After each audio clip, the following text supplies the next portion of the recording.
Je voudrais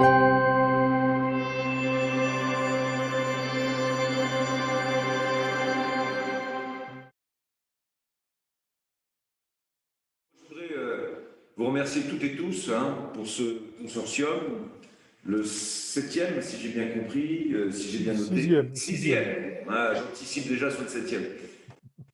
Vous dire qu'on est à une étape majeure de l'évolution de l'initiative, on le voit bien, à la fois parce qu'elle se structure de plus en plus, et que maintenant, il faut qu'on passe à une étape de réalisation d'un certain nombre d'objectifs dans cette course dans la lutte contre le réchauffement climatique. Un événement important a eu lieu, je le dis, avec l'élection américaine quand même, et le fait que Joe Biden et John Kerry souhaitent revenir dans l'accord de Paris, ce qui nécessitera d'ailleurs à l'échelle américaine de reprendre contact avec le futur gouvernement américain, puisque sur cette question, il faut qu'on ait des contacts. Et moi, à l'époque, avec Laurent Fabius, pendant la préparation de la COP 21, on a eu plutôt des contacts suivis avec l'administration américaine d'Obama à l'époque. Donc il faudra reprendre contact.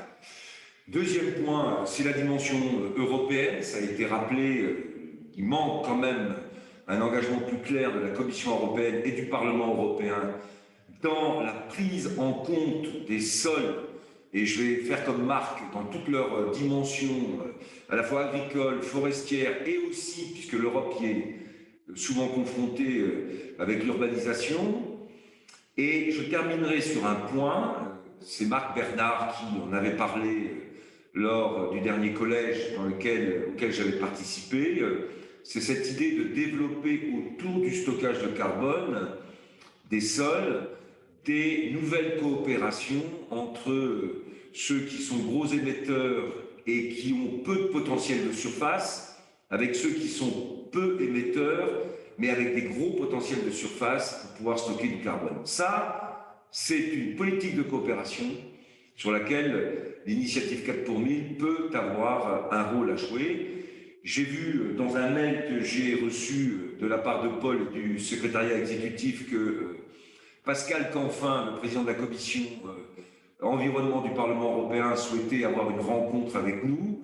Je pense que ça fera l'objet à la fois, je l'ai dit, la discussion plus globale sur le stockage de carbone, mais aussi sur ces nouvelles formes de coopération possibles qu'on pourrait mettre en œuvre au travers des régions jumelles, des Twin Regions, comme c'est dit par Marc. Et je pense que c'est un sujet très intéressant et très innovant. Bon voilà, je voulais vraiment vous remercier, vous dire que, je le dis et je le répète, on est à un moment crucial où l'après-crise sanitaire va obliger le monde à réfléchir un tout petit peu autrement, que ce soit dans les domaines de la santé ou dans d'autres domaines, mais surtout dans la manière dont on va pouvoir recréer de l'activité, avoir à nouveau de la croissance et de la prospérité, mais avec un autre modèle de développement. Et je pense que l'agriculture, le stockage de carbone dans les sols, pour atteindre les accords de Paris, des neutralités carbone, ça va être un enjeu extrêmement fort des années qui viennent. Donc, je serai pour les 2 ans qui viennent avec beaucoup de fierté et beaucoup d'ambition, président de l'initiative. Je voudrais saluer M. Maniaki, avec qui on va continuer à travailler.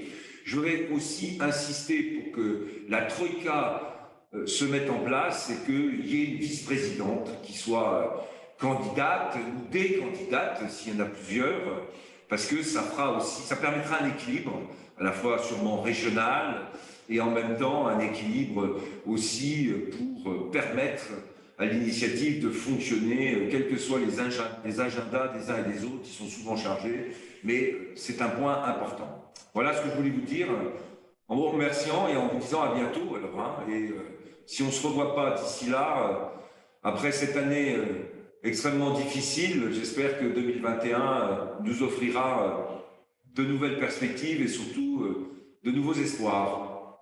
Merci.